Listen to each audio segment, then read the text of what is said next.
আসসালামু আলাইকুম ওরহমতুল্লাহি ওবারাকাতুহু। সম্মানিত সুপ্রিয় দর্শক মণ্ডলী, যে যেখান থেকে যে অবস্থায় ভিডিওটা দেখতেছেন সকলকে আন্তরিক ধন্যবাদ মোবারকবাদ জানিয়ে আজকের ভিডিও শুরু করতে যাচ্ছি। আজকের ভিডিও হবে শত্রুকে না মেরে ঘরে বিছানায় ফেলে রাখার আমল বা ফেলে রাখার টোটকা। একেবারে ঘরোয়া পদ্ধতিতে হাতের নাগালে যে সমস্ত কাজ আছে, এই কাজ দ্বারা শত্রুকে কেমনে বিছানায় ফেলে রাখবেন তারই একটি উপকরণ টোটকা নিয়ে আজকে আলোচনা হবে ইনশাল্লাহ। এজন্য ভিডিওটা কন্টিনিউ দেখতে থাকুন, শুরুতে একটা লাইক দিয়ে ভিডিওটা দেখতে থাকুন এবং বেশি বেশি বন্ধুদের মাঝে শেয়ার করুন। আর আমার কাছ থেকে এটা অনুমতি নিয়ে কাজ করতে হবে। অনুমতি পাওয়ার জন্য চ্যানেলটা সাবস্ক্রাইব করতে হবে, ভিডিও শেয়ার করতে হবে, কমেন্টে অনুমতি নিতে হবে। অনেকেই কমেন্টে অনুমতি না নিয়ে পার্সোনালে অনুমতি নেওয়ার চেষ্টা করেন বা ইনস্টাগ্রামে বা অনেক সময় দেখা যায় টেলিগ্রামে অনুমতি নেওয়ার চেষ্টা করেন। টেলিগ্রামে বা ইনস্টাগ্রামে অনুমতি না নিয়ে সরাসরি ইউটিউবে কমেন্ট করবেন, আমি এখান থেকে আপনাকে অনুমতি দিয়ে দিব। আপনার সাথে সাথে অনেকেই এটা দেখে অনুমতি নিতে পারবে। তো যাই হোক, বেশি কথা না বলে আজকের ভিডিও শুরু করি। অতি ফার্স্ট আপনার যাকে বিছানায় ফেলে রাখবেন বা যে শত্রুকে আপনি ঘায়েল করবেন, সেই শত্রুর কিছু জিনিস আপনার সংগ্রহ করতে হবে। সেগুলো কি? শত্রু যখন দাঁড়িয়ে থাকে তার পায়ের তলার মাটি, এটা গ্রামগঞ্জে মাটি সংগ্রহ করা খুবই সহজ।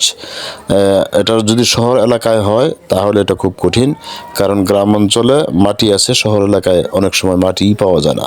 যেমন ঢাকা শহর অনেক জায়গায় মাটি খুঁজে পাওয়া যায় না। এজন্য গ্রাম এলাকার জন্য কাজটা খুব অত্যন্ত সহজ। এরপরে দ্বিতীয় যে জিনিসটা সংগ্রহ করতে হবে সেটা হলো শত্রুর যে সেপ থুতু বা লালা ফেলে তার একটু মাটি বা সেপ থুতু সহ তার একটু মাটি সংগ্রহ করতে হবে। 3 নম্বর যে জিনিসটা লাগবে সেটা হলো শত্রুর ব্যবহারকৃত একটি জামা। শত্রুর ব্যবহারকৃত একটি জামা, এগুলো আপনার সংগ্রহ করতে হবে। এই 3টা জিনিস আপনি যাকে ধ্বংস করবেন বা যাকে আপনি বিছানায় ফেলে রাখতে চাচ্ছেন, এটা আপনার সংগ্রহ করতে হবে। এইদিকে অপরদিকে আপনি যে কোনো একটা সাগর থেকে একটা মাছ ধরবেন। মাছটা একেবারে ছোটো হলে হবে না, মোটামুটি একটু বড় সাইজের একটু মাছ নেবেন। ধরেন 8-10 ইঞ্চি 12 ইঞ্চি হলেও হবে, এরকম একটা মাছ নেবেন। নেওয়ার পরে মাছটা ধরবেন কিন্তু মারবেন না। মাছটা ধরবেন কিন্তু মাছটা মারা যাবে না। তারপরে মাছটা এনে ওই যে শত্রুর কাপড় আপনি সংগ্রহ করেছেন সেই শত্রুর কাপড়ের উপর রেখে আপনার শত্রুর যে মাটি সংগ্রহ করেছেন, পায়ের নিচের মাটি এবং সেপথুতুর মাটি, এই মাটি দুইটা একত্রিত করে একসাথ করে মাছকে খাদ্য দিতে হবে। ওই মাছের একটু একটু করে মাটিগুলো খাওয়াতে হবে, সামান্য সামান্য করে একটু দীর্ঘ সময় নিয়ে মাছটাকে মাটি খাওয়াবেন। আর এই সময় বলবেন, অমুকের ছেলে অমুক বা অমুকের পুত্র অমুক এলাকা ধরে ইনি অত্যাচার করতেছে, ইনার অত্যাচারে মানুষ অতিষ্ঠ হয়ে গেছে। আল্লাহ তোমার কাছে সাহায্য চাচ্ছি যেন উনি না মরে বিছানায় পড়ে থাকুক, উনি বিছানায় শায়িত অবস্থায় থাকুক, জীবিত থাকুক।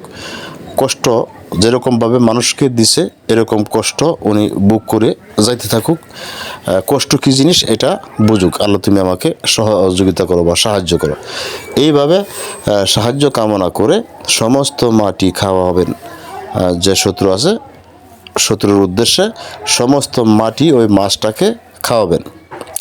খাওয়ানোর পরে মাছটা কী করতে হবে? মাছটা যে নদীতে আপনি নদীর থেকে ধরেছিলেন সেই নদীতে নিয়ে যাবেন। বা অন্য পানিতে দিলে অনেক সময় প্রশ্ন করতে পারেন যে অন্য পানিতে দিলে হবে কি না। না, এটা নদীতেই দিতে হবে। এটা সাগরে বা নদীতে দিতে হবে, না হলে সামান্য জলে দিলে এটা হবে না, পুকুরে দিলে হবে না, বা সামান্য নালা টালারে দিলে হবে না। সাগরেই যদি সম্ভব হয় দেওয়ার চেষ্টা করবেন, না হলে কম করে হলেও নদীতে এই মাছটা ছেড়ে দিবেন। ছেড়ে দেওয়ার আগেও অনুরূপ কথা আপনি বলবেন, যে সমস্ত কথা মাটি খাওয়ানোর সময় আপনি বলেছিলেন, হুবহু ওই রকম কথা আপনি ওই সময়ও বলবেন। এরপরে মাছটা নিয়ে সাগরে ছেড়ে দিয়ে আপনি সোজা বাড়িতে চলে আসবেন। সোজা বাড়িতে চলে আসবেন, কারোর সাথে কথা বলবেন না, কোনো রকম ছেপ থুতু ফেলবেন না, পিছনে তাকাবেন না। যদি পিছনে আপনাকে কেউ ডাকে বা আপনার জন্য কেউ অপেক্ষা করে বা বলতেছে যে তুমি কোথায় গেছিলে এই সেই ইত্যাদি কথাও যদি বলে, আপনি তার দিকে তাকাবেন না। মনে রাখবেন, এটা অত্যন্ত শক্তিশালী একটি তদবির। আপনি একবার যদি করেন, কোনো ডাক্তার কবিরাজ এটা কাটাইতে পারবে না, এবং কি আপনি নিজেও এটা কাটাতে পারবেন না। যেহেতু মাছটা আর ধরা সম্ভব হবে না, সুতরাং এটা আর ফেরানোও সম্ভব হবে না, বা এই ক্ষতিকারক দিকটা আপনি বাঁচাতে পারবেন না। সুতরাং সাবধানতার সহিত কাজ করবেন। যদি বুঝে শুনে কাজ না করেন, তাহলে হিতে বিপরীত হতে পারে। এই ছিল আজকের ভিডিও। আশা করছি বুঝতে পেরেছেন।